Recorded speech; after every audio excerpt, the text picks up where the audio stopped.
What's up, internet? It's Sunny, and recently I hit 100 subscribers. Yeah, woo! So, in order to celebrate, don't mind my dog munching back there. But yeah, in order to celebrate, one of my Twitter followers asked me to do a Q&A. I asked Twitter and Facebook for their questions. Some of them are silly, some of them are serious. Most of them are serious, actually. So I can't do them all. Unfortunately, that's going to be a really long video, but I'll try to get to the most important ones that I think that are, that are cool and interesting. So here we go. What is your opinion about racial issues from when you were younger in comparison to today? I think that the racial issues when I was younger were, isolated incidents, and then, they would work themselves out and be resolved, and then we would go back to normal. Now it's something that's ever present in someone's mind. They attach race to everything and they politicize everything. It is really exhausting. I think it is way worse today, and I really hope that the media would get their act together and stop trying to politicize everything, put an agenda behind everything, and just report the news. That would be fantastic. I think if the media would get their act together and news stations, we would not have this racial divide like we do now. So, a question from one of my friends from my old job, Corey. He asked, whatever happened to separation between church and state? Why are people so worried about what others do in their life that has zero impact on them? Why do people, especially those in political power, feel that it's okay to create laws and decisions that are obviously based on their own religious ideologies when others don't follow their same religion, if any at all? First, I do have to say that separation of church and state is just an idea written by, I forget, my mind is going blank right now. It's not in the Constitution. It's not in any type of legal document that has to do with laws and, regulations or anything. It's just an idea. But the idea of separation of church and state means that the government cannot make an official religion that we have to follow. So there is no Church of England. That's the official religion of, the UK. We don't have that here. You can choose any religion. And as far as I know, I don't think there is any laws going into place that would affect people's lives. Me being a Christian, I wouldn't want that for anyone else, and I'm sure people, who are of any other religion wouldn't want that either. Hopefully, we don't want Sharia law here in the United States. But, I don't agree that there should be any religious laws based on religious, beliefs, unless it makes sense. If it's common sense, like if the main religion of, let's say, Kekistan is not to beat your wife, and that's made into a law, that makes sense. That's just an extreme example, but I don't agree that any type of law should be made mandatory based on religious beliefs. But if it does make sense, I can agree with it, So that's my take on it. Troy asked, when did you know that you needed to be saved and have a relationship with Jesus? What Bible verse do you like? And what has Jesus done in your life? Well, I became saved, I would say, fairly recently. People don't really know this. I became a Christian in 2009. All those years before, I was a pretend Christian. I was, sinning and then asking for forgiveness, sinning, asking for forgiveness, and I was doing that whole cycle, being just, not a very good Christian, you could say. And then I learned about the term repentance. You have to turn away from sin, and I'm just like, in my house, me and my sister, we bought a house together, and I'm just sitting there like, whoa, I haven't repented of my sins, and I'm just sitting here doing whatever I want to do and thinking that I'm okay. So I just had an aha moment in my kitchen reading the Bible, and I became a Christian. So Missy, come here. Get from over there. Thank you. So yeah, that's when I became a Christian. That's when I knew I needed to, get my act together. My favorite Bible verse, I think it's everyone's favorite Bible verse, Romans 1:16.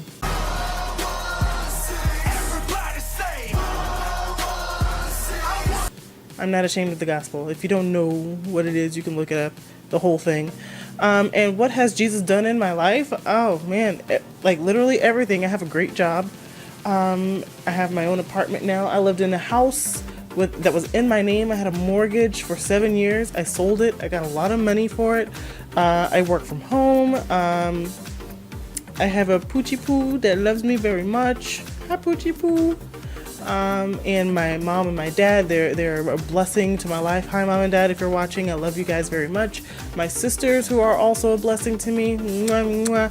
JT, Naisa, I love you. And my nephews, of course, Jalen, Devon, and Corey. I just have people in my life that I just adore. Sam, Samantha, that's all you really need. You just need your basic necessities and people who love you. So all those people in my life, I do appreciate. That's what Jesus has done for me.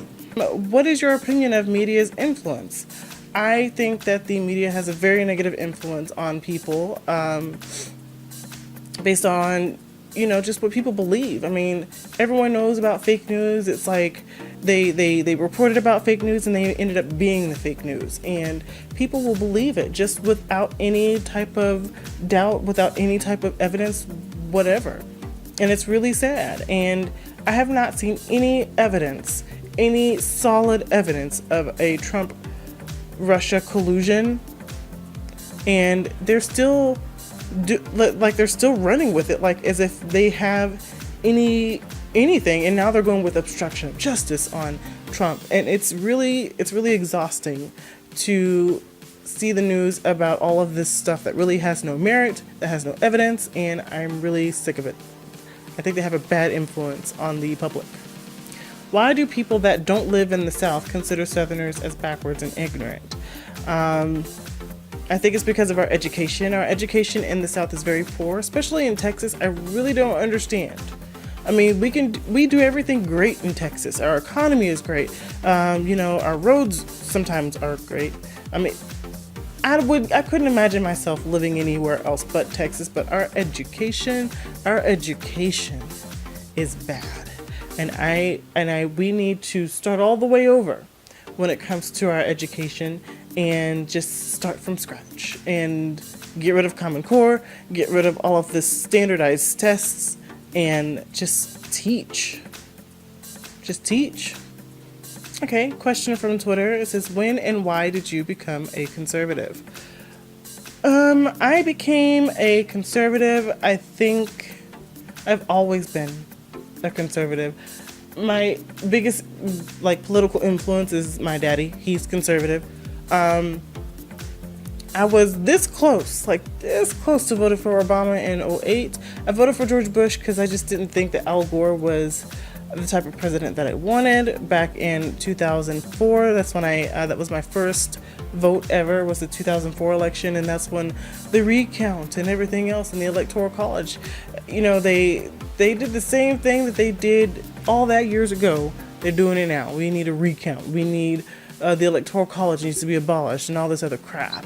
So I've always been conservative. I stuck with being a conservative, despite people around me being liberal and being progressive and all of that.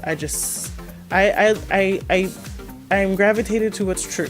So conservatism makes sense to me. Next question on Twitter, it says, what is your favorite TV series? Includes web series, artist or genre, politician, movie, documentary, comic, and comedian. Very good questions. I love these type of questions. My favorite TV series is probably Game of Thrones. Everyone, Game of Thrones is it. I love Game of Thrones. A close second would be 24. The old one and the new one. I love Kiefer Sutherland as Jack Bauer. God, such a good show. And then Gotham. I really enjoy Gotham. So those are my 3 favorite TV shows. On the web, I don't really watch any on the web. I don't know of any. So, anyways. So, artist. I don't know if you meant like music or actual artist. When it comes to music, I really like Andy Mineo, Christian rapper, and I really like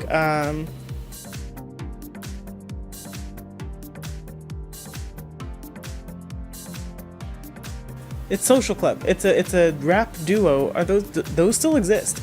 But Social Club, look them up. They're pretty fun. Genre, artist or genre. So I guess my genre of music that I would like is hip hop. I love hip hop. Close second is rock. Yeah, you would think I'm not a rock fan, but I am. I like hip hop and rock. Politician, my favorite politician of all time is Trey Gowdy. Man after my own heart. I love Trey Gowdy. He needs to become president so bad. Like, if he could become president, he just needs to become president. Trey Gowdy, if you're watching this, become president. My favorite movie. I really like Forrest Gump. I really like The Color Purple. I really like Scott Pilgrim versus the World. I know that's a strange movie to like, but I love that movie and I love The Fifth Element. Documentary, definitely the documentary about jazz music. Oh, that is a fantastic. Ken Burns documentaries are fantastic. If you are a fan of jazz music or just music in general, watch the Ken Burns jazz documentary, and also watch the gospel music documentary. I think it's called Lift Every Voice or something like that. I think it's called Lift Every Voice. That one is really interesting too. It tells you about the history of gospel music. I love gospel music too. My favorite comic or comedian. My favorite comic, I'm not really much of a comic book reader, but I did read one about Poe in Star Wars. I really enjoyed that series. I didn't get to finish it, and I haven't had time to read comic books. I'm busy reading just like regular books. And I did read the first manga of One Punch Man. That was really cool. So I will include manga in the comics. And my favorite comedian is probably Dave Chappelle. Can't go wrong with Dave Chappelle. He also asked, what are your thoughts on classical liberalism and libertarianism? I think classical liberalism and libertarianisms are fine. Libertarianism, I think, are a little bit too free, like everyone just be your own person, no government. Just taxation. I understand that taxation is theft. That's like their number one mantra. But there has to be some type of regulation, small government. I'm a libertarian with a little government. So, there has to be regulations. I don't want all drugs to be legal. There has to be some boundaries, I think. That's where I draw the line. The whole, just be responsible for yourself, which is fine. You can be responsible for yourself, but some people are just kind of cuckoo and they will do the wrong thing. So that's why you need someone to draw the line for you. So I have no problem with classical liberalism. I have a little bit of problems with libertarianism just because they're a little bit too free. Why do you think that despite its gun laws and extreme liberal population, Chicago has such a high level of violence and shootings?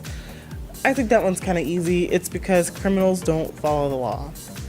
That's all there is to it. You can try to regulate, don't shoot people because you have guns. And, that's also a case for libertarianism, I guess, because, you can have these rules and have these laws, but they have a problem. If they would actually go, like if they go to the south side of Chicago and the cops actually, patrol the areas and things like that, lots of cops would die, so they don't.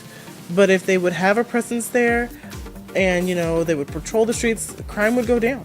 And if you actually arm your citizens and people would shoot these intruders and, people who are coming up and just shooting everybody, crime would go down. So, it's simple.